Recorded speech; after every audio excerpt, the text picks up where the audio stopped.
to know about your body. I know these are that I cannot stop looking at, and I'm not nowhere kind of lesbian in any way, shape, or form. Right. But these things are just... They're just at attention. I tried. My goodness. Okay. So the breasts, of course, have been done. Yes, regarding my breasts, you know, I'll tell you, I'm 5'11", and I'm my weight has always been an issue with my life. That's every woman. But what has never been an issue is my weight has always been in my middle. I've never had a giant behind, and I started out with an A cup and a B cup. And for women in the room, we don't laugh at that. We all know that it's normal sometimes to have one breast bigger than the other. And for you men, you also know, if you've been around a bit, that you've seen that before. It's not a freak of nature thing. It's what happens.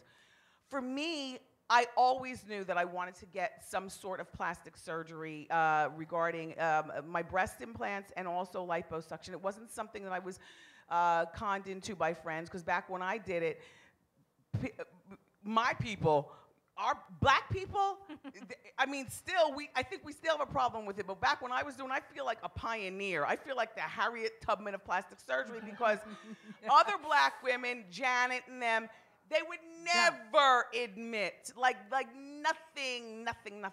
In 1994, I saved up a chunk of money from my radio career. I didn't put it on a visa, and I didn't ask a man to do it. And I had already had my new boyfriend, who ended up being my husband. So he met me perfectly natural and knowing what I was going to do. And I went in and I got my implants, which on my body, in real life, they fit, because I am a large woman and I needed something larger to take up my cavity and like that.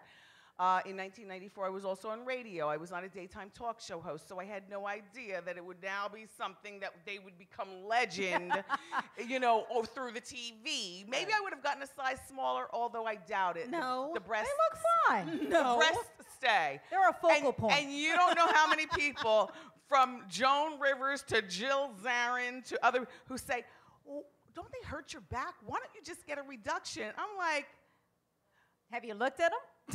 Right. Just sit down, they're glorious. But look at me. And then I got the liposuction, because I told you where all my weight was right here. Right. There's no point in having big boobs if they're going to be sitting on top of a big belly, and so I got the liposuction. But here's what I will tell you about and then after I had our child, he's now 12, I got the tummy tuck. You don't get a tummy tuck until you've had your child. First of all, they're a fortune. Second of all, tummy tucks get untucked. Yes. Honey, let me tell you something. Mine is 12 years old. My stomach is still as tight as a drum. It's because my surgery was a way to jump off a new way of life. If you're just going to get surgery just for, you know, giggles and tricking up your money, there's no point. All your friends will laugh at you. You'll gain the weight back. You'll be mad at yourself. You'll hate it. You get your surgery if that's what you choose to do, and then you change the way you eat. Your salt intake, your fat intake, your gym.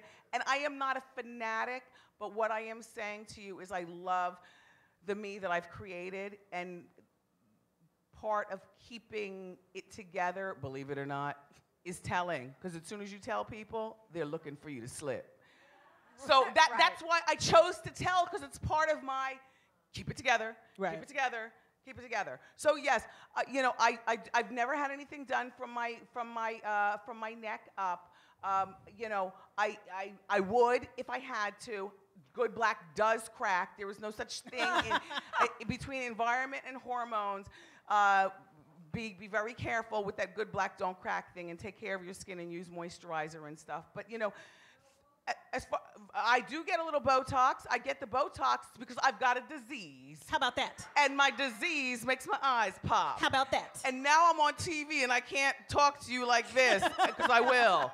So I do get Botox, but I can tell you right now that I have really good skin, and I look nice with no makeup. That I can honestly say I have very good skin. But there's one more thing that I will say to you regarding plastic surgery, and that is it's not for everybody. Don't go to Brazil to do it. If you're not speaking Brazilianese, you need to, you know, do your research and get it done here, and be very, very thoughtful in what you choose to do to yourself, because you can die from just the anesthesia alone and get an infection that'll kill you even after that. So please be careful.